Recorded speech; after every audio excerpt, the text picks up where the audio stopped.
It's been a while since I've uploaded a video. There are quite a few reasons for that, but just to make it simple, I did move, so the equipment got misplaced. I couldn't really set up, so instead of recording on my computer with my microphone, I'm really just in my car where it's quiet and recording on my phone. So hopefully it doesn't sound too different. And once I move out of state, which is going to be maybe in a year or so, I would hope that once I get my videos coming out on an often frequent basis, that it'll keep going and there won't be further interruptions, because I really do enjoy doing these videos, whether 10 people watch them or 100 people watch them. The point is, the information on here will someday be used for others. And just to say before I continue on video 5, if you have not watched video 3, I would encourage you to do so. At the end of video 3, I asked, how does religion affect you?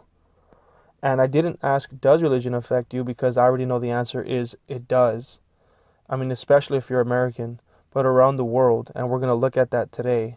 And just to give you a little example, if you look at the Declaration of Independence, you're going to see the Creator endowed rights. Well, because of their belief in God back then, is the reason why we have rights today. And I understand that it's a lot more complicated. It changed a little here, a little there, but the bottom line has been and will always be the same for the most part, which is because of their belief in a God, the Creator God to be specific, we now as American citizens have rights. So that's an example. If you're an American, whether you believe in God or not, you still have those rights. And it's kind of funny to me that an atheist will deny God, but they will accept the benefits of other people's belief in God. And I'm not saying they should change their belief. I'm not saying they should believe in God or give up their rights. I'm not saying any of that. I just think it's a little funny that someone would say, I don't believe in God, but I'm still willing to accept the rights that were given to me because of my forefathers' belief in God. It's very clear that the reason why they put certain laws of freedom in the Constitution and all the rest was because of their belief in God. That's where it came from. So that's irrefutable. You can research that on your own, and perhaps I'll do that someday on this channel. But anyway, moving forward, I want to show you something that I came across. I did just a little research, and to be honest, it doesn't take much research to find this out. But I'm going to take China, India, Pakistan, and Indonesia, add them to America. If you were to add the population of all of those countries, you're going to get half of the world's population. And I did that on purpose just to show you half of the world within 5 countries. And those are going to be the best way to determine what religions are most popular in the world, how the average person thinks, how the world works. So the reason why I do that is because if it's true of half of the world, then it's most certainly true for the entire world. And so in America, I kind of already showed you with the Declaration of Independence, you can see that their belief in God is the reason why we have rights. So let me take China, India, Pakistan, and Indonesia aside for a second. And I'm going to ask you a question about them. Which of those 4 countries within their own constitution grants their citizens the freedom of religion? I'm going to ask one more time, just so you can get the clear picture of what I'm saying. Between China, India, Pakistan, and Indonesia, which of them within their own constitution grants their citizens the freedom of religion? I'll give you a second to think about it, and I'll say this before I give you the answer. I asked 7 people about this, and none of them got it right. And to be fair, I was surprised when I came across this information. So the answer is all of them. I was surprised. I thought America was practically the only one who offered freedom of religion to their people. But China, India, Pakistan, and Indonesia, they also, within their constitution, grant that right. And it's very interesting because China and Indonesia, they kind of allude to it. They kind of just say it, but it's very vague. It's very shallow. They don't really get specific. But if you look at Pakistan, they go so far as to say you get to profess, practice, and propagate your religious belief freely. It's part of their constitution. Go look it up. The word propagate means to spread. So here's the idea. Pakistan goes so far as to say not only can you believe it within your own heart, but you get to practice it within your own home. And on top of that, we'll even, as a country within our constitution, give you the right as a Pakistani citizen to go into your next door neighbor's house and spread it to them. That's what they're saying, which is totally bogus, because if you look at the statistics that we have, China, India, Pakistan, and Indonesia, all four of them have a problem with not only persecuting but harassing other religions. And they don't just harass Christians, it's other smaller groups of Muslim, other Buddhists, other Hindus, and Jews. It's not just one religious group that they're harassing and that they're persecuting. It's all across the board. You know what it is to them? It's either our religion or nothing. And that's a total violation of the Constitution. To me, it's interesting because it's ironic that someone like Pakistan, they're the worst when it comes to persecuting other religious groups, yet they're the ones who give that freedom more clearly. Now, with that being said, I wanted to bring this up for a reason. If you can look at the most popular religions in the world, then there has to be a reason for it, right? Well, I wish it were that simple, but it's not, because the numbers that we see are fake. Here's what I'm saying. Let's say I look up what's the most popular religion in China. I look at the numbers and I say, wow, that many people. That's a lot of people committed to one religion. That religion must be very sacred. It must be very hereditary, which is to say that they pass it on very well, or other things. But if you look, they force their people to choose that religion or to not believe in anything at all. Look it up. There are stories. They would rather you either believe what they believe or believe in nothing. They only give you two options, and you cannot practice any other religion.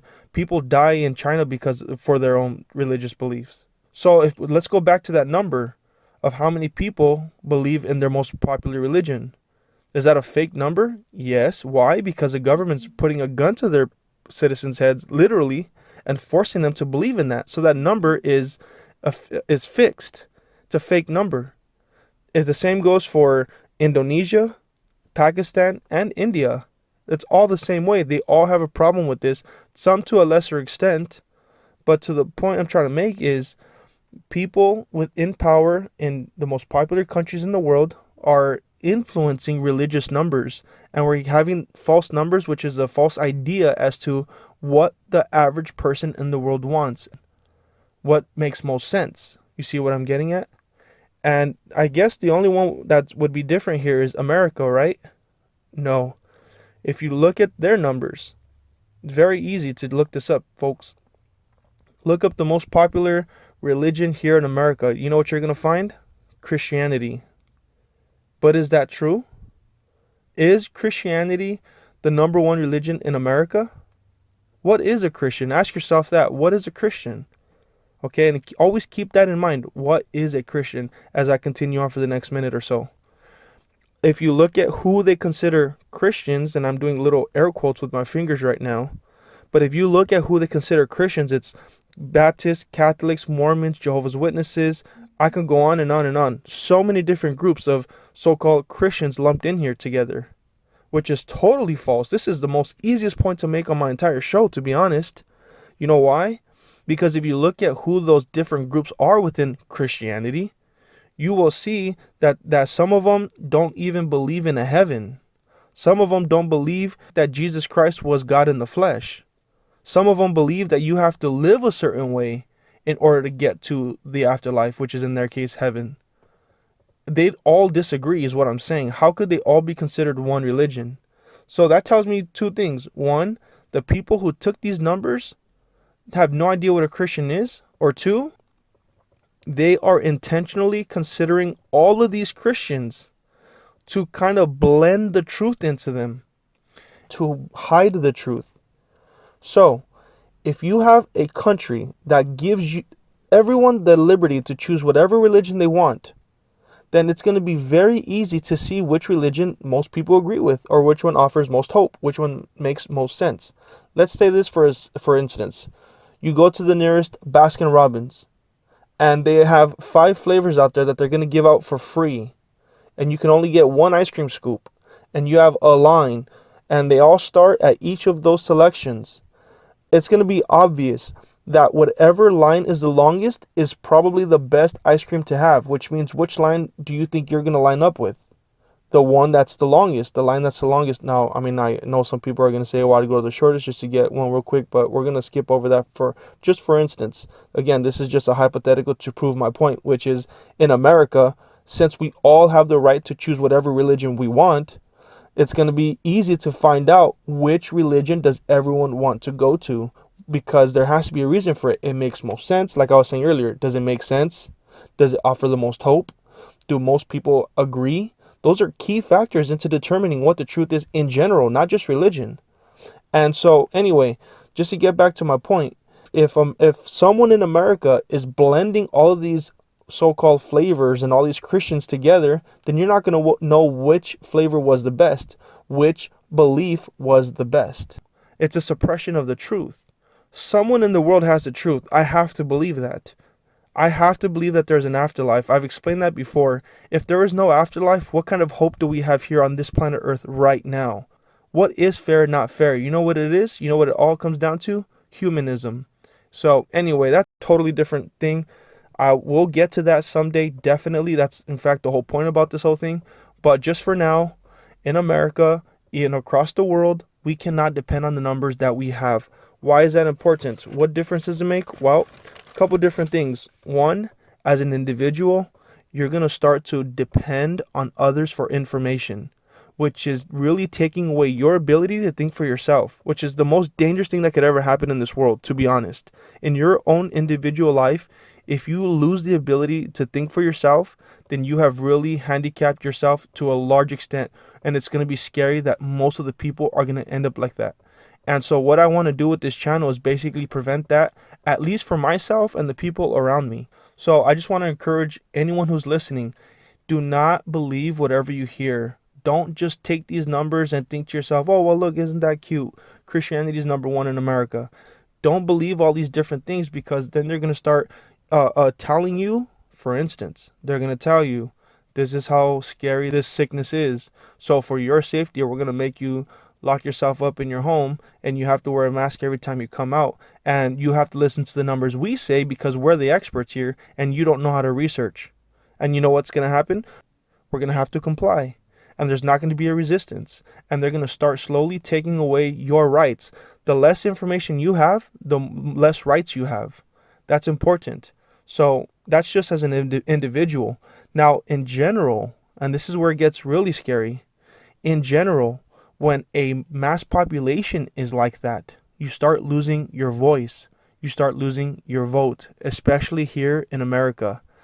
What I'm saying is, if you do not have the right information, you cannot make the right decisions. You cannot make the best decisions. You're going to start being dependent upon other people, such as your government.